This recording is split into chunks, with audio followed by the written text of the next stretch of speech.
Okay, we'll continue straight away. And I want to first of all give a big thank you for the next host of our fireside chat, because she has jumped in literally last night, I believe. So thank you for that. Our original host unfortunately got sick. So Steffi, who's been here before, unfortunately couldn't make it to Cluj this time. We hope she'll recover well and she'll come next time. But I really want to give a warm welcome to Elisabeta Moraru, who is country director at Google. She has over 20 years of experience in management, sales and marketing, business development and training. So we're very honored to have her expertise here, both as like interviewing the panelists, but also of course like addressing things for herself. Please all welcome Elisabeta. I do have to say that Chris raised the ball very high, and the longevity trick that I have is I keep my soul young, and that by curiosity. So hopefully we will do everything we can to spark your curiosity today, because the panel is absolutely remarkable, because it has three big pillars of what can make togetherness for how we can use AI to leapfrog. And for that, I would like to ask you to have at each of the three panelists a big round of applause, because they will share their wisdom with us. So I first invite Bogi with us. She's a serial entrepreneur, a key figure in the technology startup ecosystem. I do want to emphasize the fact that she has been an active venture capitalist and angel investor, and the experience she has had with MIT made her also bring it to CEE. So Bogi, welcome here. Thank you. I do want to invite the next guest, because it's a person that we have had the privilege to talk many times about legislation and how we make Romania ready for what's coming with the digital innovation, and that is Mr. Sabin Sărmaș. He has developed his professional career both in public and in private organizations. He took the extremely big challenge 3 years ago already, to chair one of the biggest conferences worldwide in technology, ITU. So thank you, Sabin, for being today with us. Welcome. And not the last of the speakers, but one of the very important persons in developing CEE for Google is Patrick Warnking. I do invite him here, Vice President for Central Eastern Europe Google. A long experience in developing technology for the startups, but also for NGOs, and in general, thank you, and in general for understanding how we can make the best of innovation. So thank you, three of you, for being here today with us.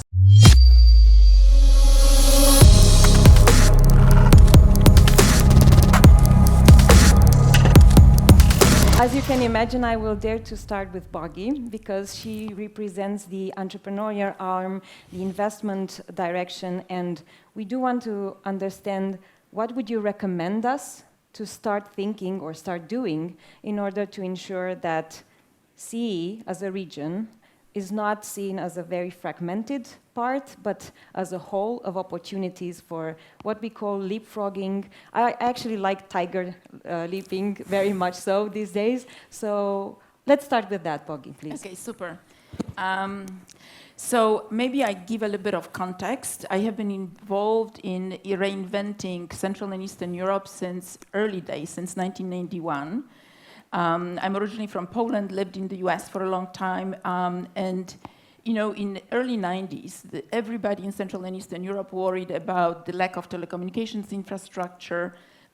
We worried about really not being really up to par with Western Europe, and it seemed like we're always going to be backwards. I remember at EBRD, we could not get projects through because I was told, you know, Poland doesn't have the banking system. And to invest in Poland, you need modern banks. And I just thought, this is like a game that will never catch up. But it's important to be optimistic and to work hard at things. You know, when we look 10 years later, we had really modern infrastructure, telecommunications. Then it gave really the basis for fiber optics, last mile fiber optics. It was much easier to introduce than in many other countries. And Poland has one of the best banking systems. You know, when I live also in Switzerland, and when I was comparing my experience in banking between Poland and Switzerland, there's no way. I mean, Poland was really at the forefront. So I think it's important to think that we need to build an infrastructure. And I wouldn't to worry so much about like being at the tail end right now with all the LLMs and everything that's going on, and we don't have that technology. It was developed somewhere else. But I think, you know, let's just wait. We don't have to be the first to be really great adopters. And if we build the infrastructure really well, I think we can really leapfrog. So for me, the really important thing is education. And I would love to see like a lot more AI being introduced at the very early ages. I bring up an example from home market. I work a lot with Polish entrepreneurs, and you know, we got now an investment into Campus AI, which is a private venture, which basically teaches anyone, anywhere in the world, to really use AI in a very effective ways. And it's very experimental. So you kind of go to classes to actually collaborate with others, and you can learn a lot yourself.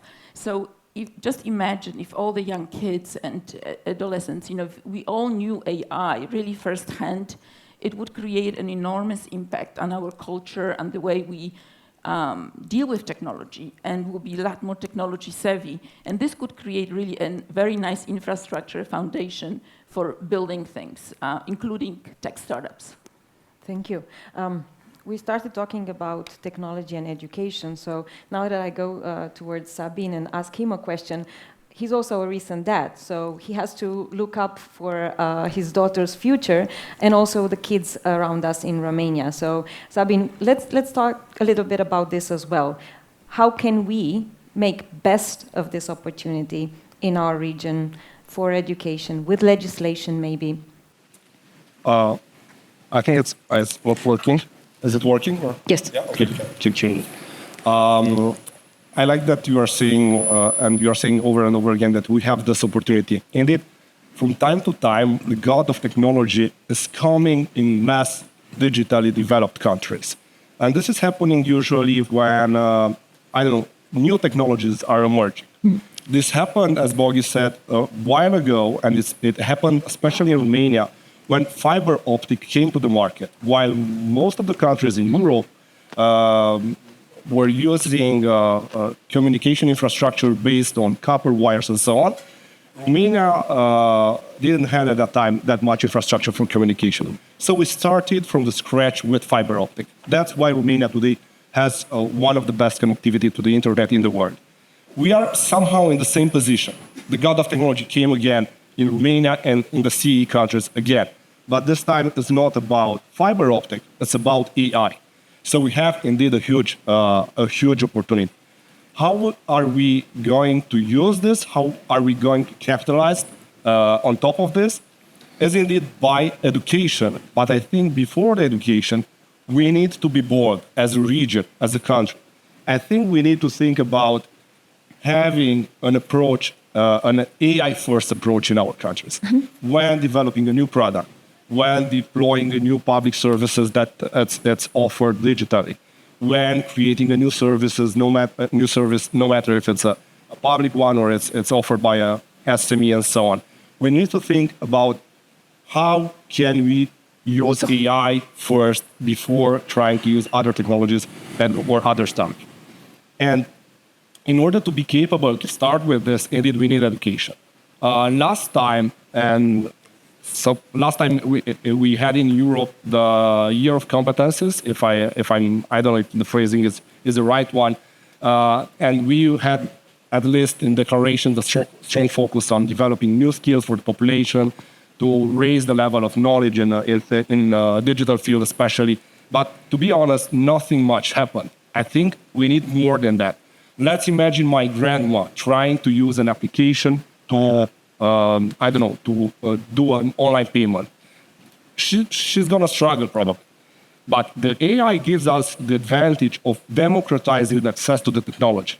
Probably my grandma is going to be not proficient, but with enough knowledge in order to be capable of doing an online payment, maybe in an application that it's using a chatbot or a bot. because AI is helping us to have easily, faster, and more access to the technology. So we need to invest a lot in education, both for specialists, for IT guys especially, which are developing solutions, but also for general population. And when I'm saying investing in their education, I mean for real. Because going back to the ones who are providing technology, who are creating technology, I think we need to look to the tax exemption that we had in the past for IT guys, maybe for the ones who are creating, who are doing research and R&D. It's something that can help Romania leapfrog other, or not only Romania, but other countries, leapfrog other countries in Europe and so on. So when thinking about education, it's both the younger generation, maybe the older generation, but also the specialists that are developing and investing that are developing and doing research for AI solutions. Thank you. Before I ask my question to Patrick, actually, I would like to ask you guys to help me. I don't know if we can have light in the room, because I would really love to know whether you are already using AI. Today, we've witnessed in the panel before, and it was amazing to see the startups that were presenting here, how they are using technology, and especially AI. Are you in the room using already AI in your companies? Would you like to raise hands?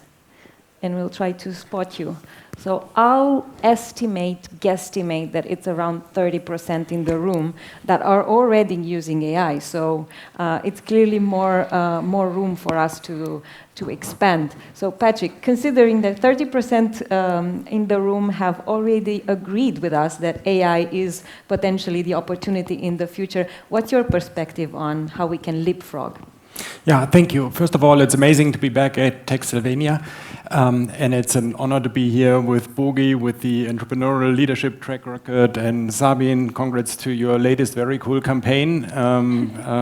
Very cool. But actually, the most important persons in the room for me are all of you.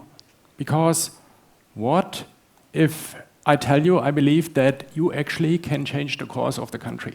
Not only the course for yourself, for your company, but actually the course of the country. And I believe the opportunity is probably, the real opportunity is only 18 months. 18 months from today, 1st of July. So when I came into here, it said game changer over the entrance. I don't know whether you recognized it. And it said, make some wave. So my pledge is, what is the wave that you could do together? And I used my favorite search engine, educated myself a little bit about Romania. I didn't need generative AI to present you the following thought experiment. Please try to follow me, it's easy. Population around 20 million, workforce actually 8.5 million, service industry in Romania around 5.5 million, and that depends heavily on productivity.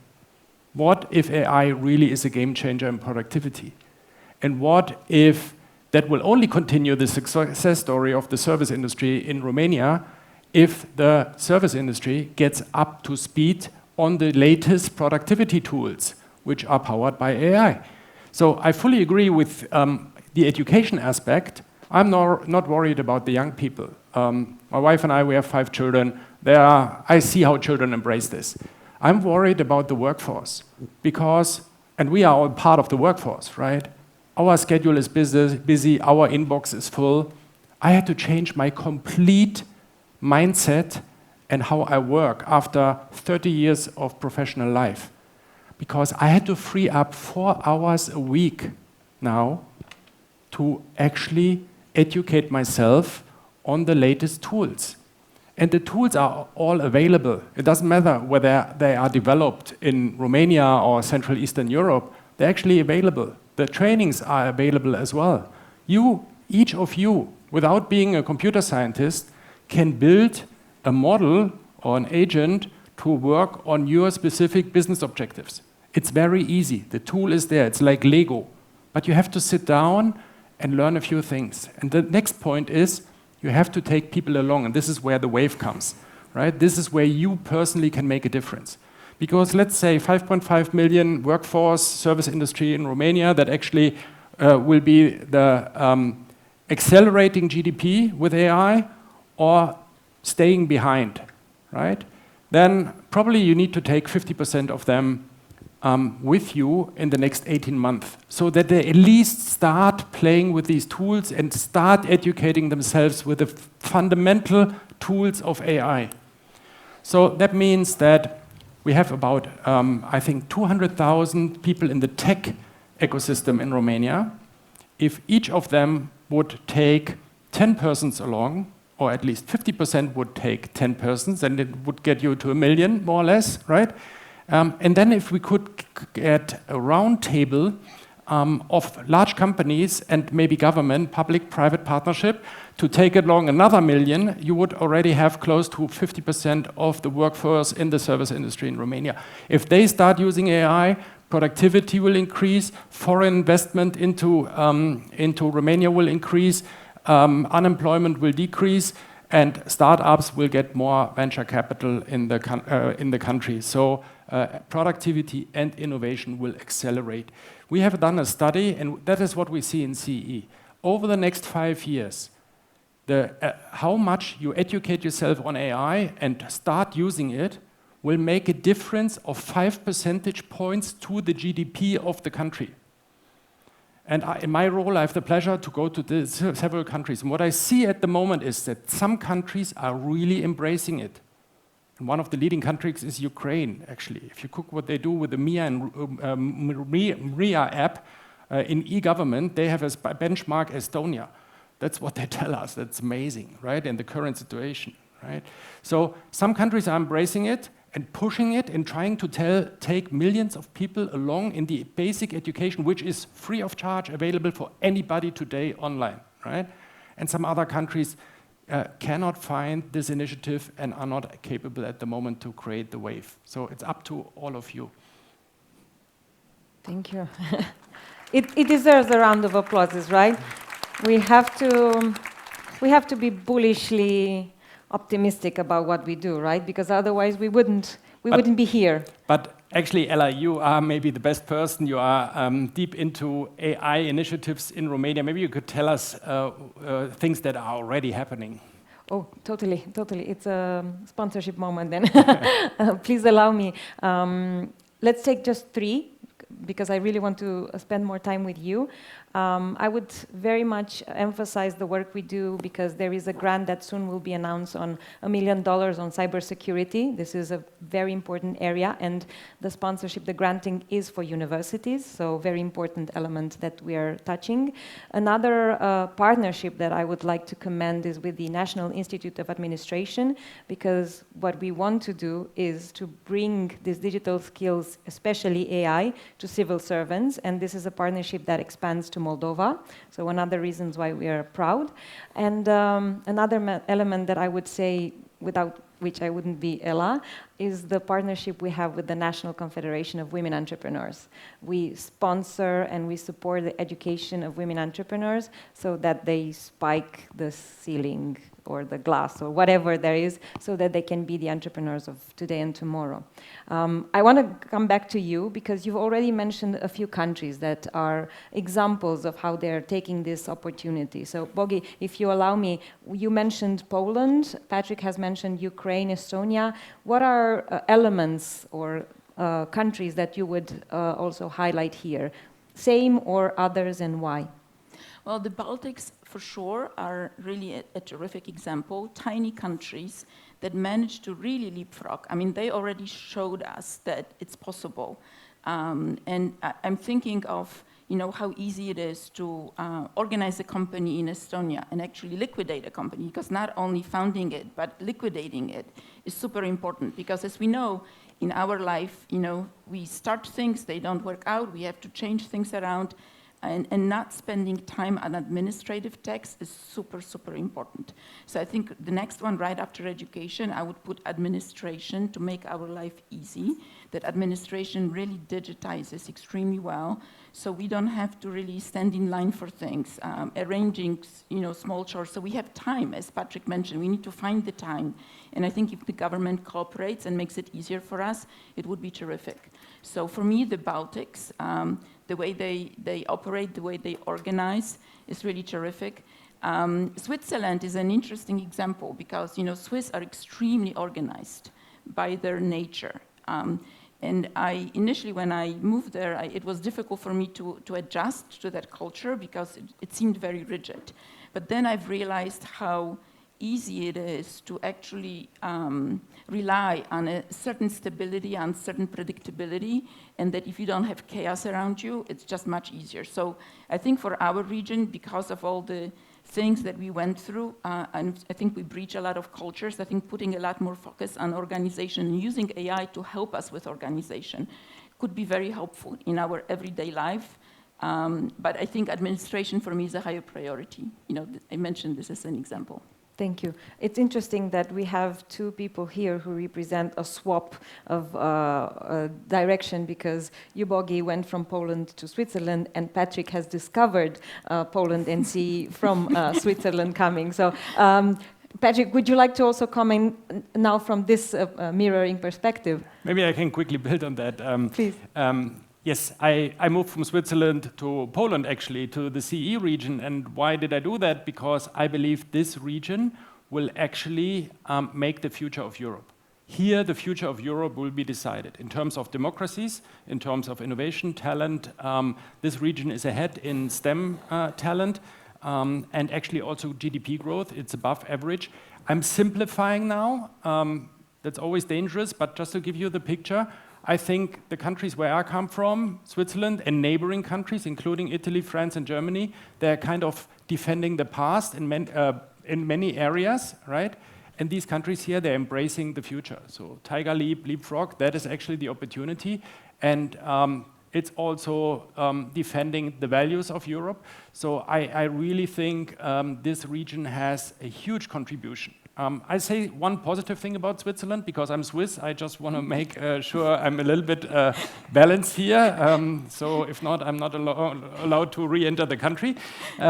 What they did actually in Switzerland is an initiative, and you find it online. It's called Digital Switzerland. And there they brought 200 companies together on a round table to push these kind of waves and initiatives. They actually made a public-private partnership with 200 companies and the government, the Swiss government. It's easier in a smaller country like Switzerland, but actually that creates leverage. And that is what we need in some of these topics. We need to take as many people along in the journey to give them the opportunity. Super. So now that Sabine is empowered with more voice, I think, although I really hope you have heard well his intervention before. Sabine, you said, if I'm not mistaken, I'm quoting you almost, that everybody can make the change if they're involved, if they want. So I want you to be as bullish as possible today. So in front of this audience, tell us, what would you like to happen? What would you like to even do so that we are there where we want? Patrick was mentioning this potential gap of 5 years that we can leapfrog. The impact report that he's presenting here shows this with facts. So what can we pledge? What can we do together? By the way, I read the study you made, the Google made it, and it's amazing. And by the way, 5% of our GDP, it's a lot of money. Can we make a comparison here? Because there is a ministry that would need 5% of the GDP. We can build 10 real metros in our country with 5% of the GDP, just to imagine, because we are going to build one here, so probably we can build 10 more with those money. So coming back to what we can do, I would like to have bold leaders of Romania that assume a digital transformation of our country, not just in declaration, but for real. And this is important in all the CEE countries, to be honest. I had the chance to be in an international project, and I asked the former Secretary General of ITU, which are the countries that are performing best when talking about digitalization. And he told me, well, where the leadership of the country at the highest level is involved in this, and he takes care about this process. It's like in company. A digital transformation process of the company is not happening when the CEO is not empowering people to do so, when he is not bold enough to go with his company, or in our case, with our countries, through such a process. And why is this important, especially when talking in AI? Because in the same study, for example, but not only, when we want to be more productive and increase our GDP by, I don't know, 1, 2, 3, or 4, or 5%, the sectors that benefit more from AI, it's public services, health, and education. And guess what? The leader and the chief of this, the people who are empowered to make changes in these areas are the public servants, the politicians, the prime minister, the president of the country, and so on. And so I would like to see a strong assumption, because I know from my experience with you and working with the companies that the companies are doing projects. You know that we talked 2 years ago about that national coalition about digital skills. Unfortunately, I took another project, that one with my candidacy for the mayor of Cluj, and that changed my plans. But I think this is still a valuable idea in the end. I mean, having such a coalition to educate people together in a private-public partnership. On the other side, I think we need to act a bit, not maybe globally, but at least regionally. We are talking about initiatives like 3Cs initiative. Maybe some of you heard about this. A lot of money to be invested in transportation and IT as well. Maybe we can think about building a real infrastructure for AI in CEE countries that can, because it's not cheap to train an AI algorithm. You cannot have innovation today without being supported with money, with incentives, and so on. So maybe we can think about having kind of common infrastructure so we can help the startups from this region, and not only in order to develop new AI solutions. And maybe we can, I'm not talking, and I want to be as clear as possible, I'm not talking about two Europes, but there are similarities between the countries you've already mentioned, Patrick and Bogi as well. So there are a lot of similarities. I think we are stronger if we act together. Not like a single market, but at least some of the solution can be deployed in multiple countries. Some of the challenges are the same. As I said, the infrastructure might be the common one for the countries and so on. So this is something I would like to see from the political leaders, first of all. And I rely a lot on the support that the companies are offering, because, as I said, it's not just saying, but you've done a lot of projects based on your budgets, not on the public budgets for Romania and for the countries where you are present as well. Super. We're unfortunately closing the session very soon, so because I love teaching, so it's part of who I am. I do want you all to give a homework to everybody in the room. So they decide if they do their homework or not. We'll test you next year. But I don't know who wants to start, but please think of a homework that you want to give to each individual in the room. Each individual here, like Patrick said, knows at least another people. Each individual here works with or within a company, with public administration. What would you give them as a homework? Well, maybe, I've been thinking that we, as human beings, don't always learn from our experience, from the history, simply because we may not know history fully well, or we know history in a skewed way. As a result, we kind of repeat certain prejudices, certain stereotypes. So I was wondering if AI can help us broaden our perspective and have a much better understanding of who we are and what decisions worked and what decisions don't work. And maybe for the future, we could elect better leaders if we are smarter about it, if our perception and knowledge is augmented. So I guess my homework for you would be to figure out how to better learn history of your country, your own region, so that we can we can elect better leaders in the end. Thank you. Before you say, would the room here agree to take this homework? Would you pledge for it? Good, thank you. We have a first pledge, thank you. I like concrete actions. Let's see, Patrick, Sabine, who would go next? Actually, I have two ideas, but I'm going to build on what Patrick said before. I've seen this idea in Rwanda, in Africa as well, where they had a digital education program, and where the skilled people were teaching the others. So my homework for you, because all the people here in this room are skilled, educated, especially in the digital area, maybe they will be able to teach at least 5 people who never interacted with the AI chatbot So the people are not going to be so scared about technology and AI in general.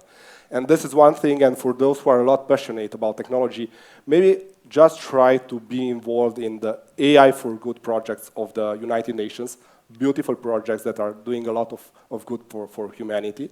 Maybe we will find some time to invest a bit in those projects, because those projects are changing a lot of humanity. Super. Can I have a yes here as well? Or plenty of yeses? Sabine, they're not taking the homework, I'm telling you. Maybe you we'll consider. meet again in Cluj, so. Please reconsider. You still have a long time till next year. Patrick, last words, please. So go offline, take a walk, and think for 30 minutes what you will change. Because I believe each of you has the power to change the course for your personal career if you invest a little bit more in learning now in the AI tools. Everything is available online for free, self-study. You can play around with the models. You can play around with the tools. It's free, right? All you need is time, but you need to free up time. We all are super busy. How can you free up time? It will benefit you. It will benefit whatever project, NGO, company you work for at the moment. And it will benefit Romania. And then take 10 people along, and you will make a big impact. Thank you. Thank you. Will I have some yeses in the room? Yes. Thank you so much, ladies and gentlemen. It has been a real pleasure. We send our hugs to Steffi for not being today with us. And let's see each other next year. Thank you so much, folks. Thank you. Thank you. Thank you. Thank you.